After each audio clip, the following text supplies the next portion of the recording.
Na origem, a escalada aparece como uma atividade derivada do montanhismo e é utilizada como treino para corridas de alpinismo.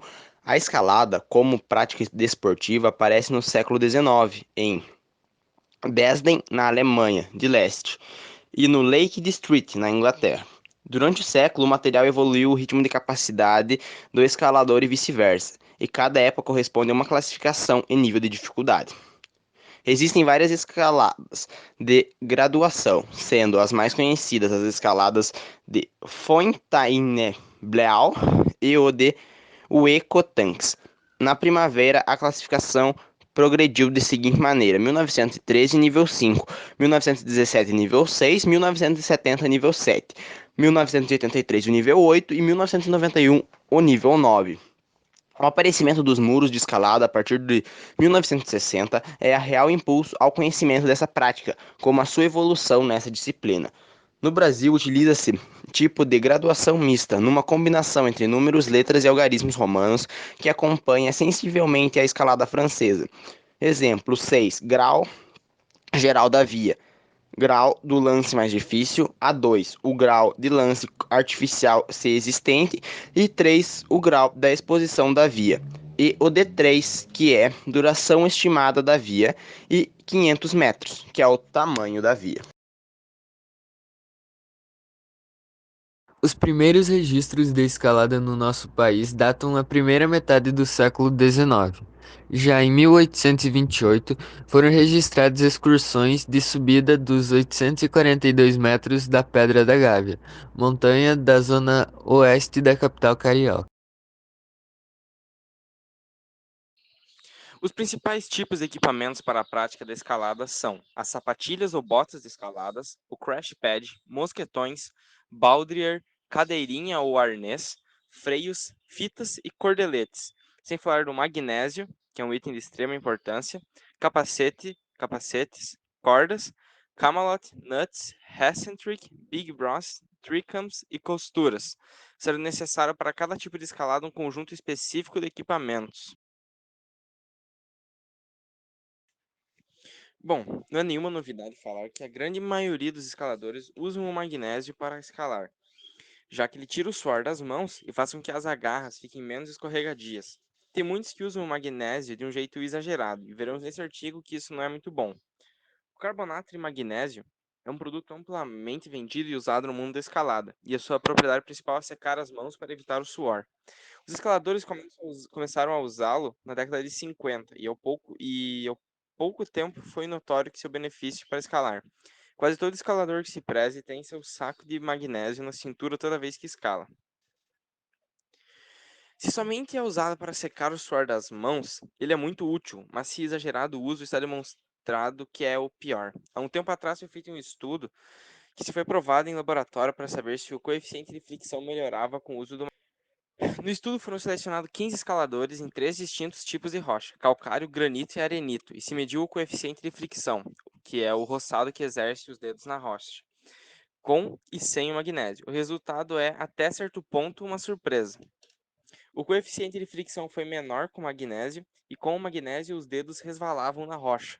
Esse resultado parece mentira em comparação com o conhecimento empírico de milhares de escaladores, que não têm a menor dúvida do contrário.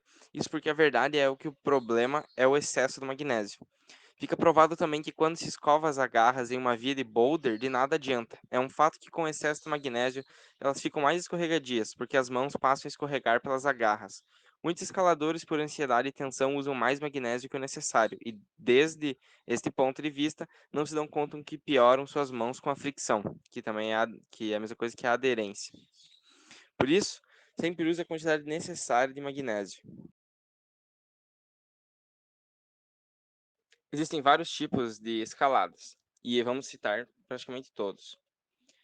A escalada do tipo boulder é uma modalidade que não utiliza cordas e é feita em blocos de pedras, pequenas falésias ou em muros de escaladas indoor, em que uma queda não seria perigosa para o escalador. A prática de boulder requer poucos equipamentos.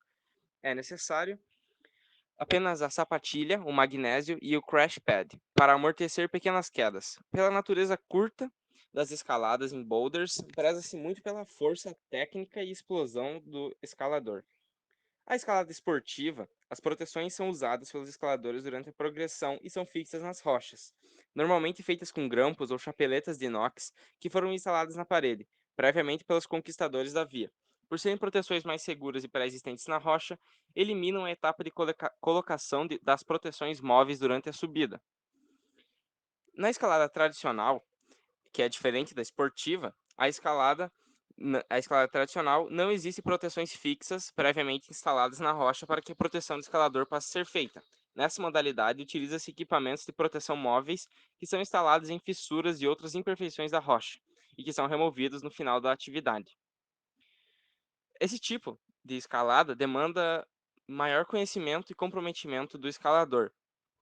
O Big Wall, ao contrário do que uma tradução direta sugere, o Big Wall não é definido pelo tamanho da via de escalada, mas sim pelo tempo necessário para ascendê-la. Apesar de serem geralmente grandes, para ser classificada como Big Wall, a escalada deve durar pelo menos 2 dias na rocha. Ao medir a duração para a execução de uma via, é considerado o tempo que uma cordada normal leva para realizar todas as suas enfiadas.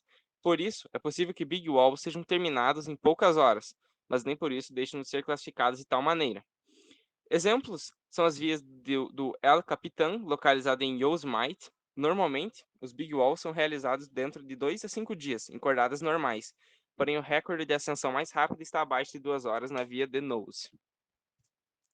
O alpinismo também é um tipo de escalada e também é conhecido como escalada alpina. É provavelmente o tipo mais difícil de escalada. Nela, o escalador precisa dominar técnicas de escalada em rocha, neve e gelo, além de ter conhecimentos de sobrevivência, como cozinhar e solucionar emergências médicas, já que é necessário permanecer dias em um ambiente inóspito na montanha. E ainda estar sujeito às intempéries da natureza, como deslizamentos de pedra, avalanches e tempestade, tornando-se assim uma das mais difíceis formas de escalada. A escalada via ferrata. São escaladas feitas em estilo artificial em ambientes de montanha. São utilizados cabos de aço, escadas e pinos metálicos que auxiliam e dão segurança ao escalador durante a subida. Dessa forma, alpinistas podem chegar a lugares que antes só seriam acessíveis através de escalada convencional. Geralmente, as vias ferratas requerem um conjunto específico de equipamentos, como um par de mosquetões conectados à cadeirinha do escalador por fitas capazes de absorver impactos. Conforme o escalador progride na via, ele conecta esses mosquetões às proteções fixas para garantir a sua segurança, seja nos degraus de uma escada ou num cabo de aço. E finalmente, a escalada indoor. Como não é possível estar nas montanhas e falésias sempre que desejado, seja por serem remotas ou por mau tempo, a escalada indoor é a alternativa para os escaladores manterem a forma mesmo longe do ambiente natural ideal. Geralmente, isso é feito em ginásios de escalada, onde existem muros construídos normalmente de madeira com agarras artificiais e resina para simular ao máximo as paredes de rochas naturais.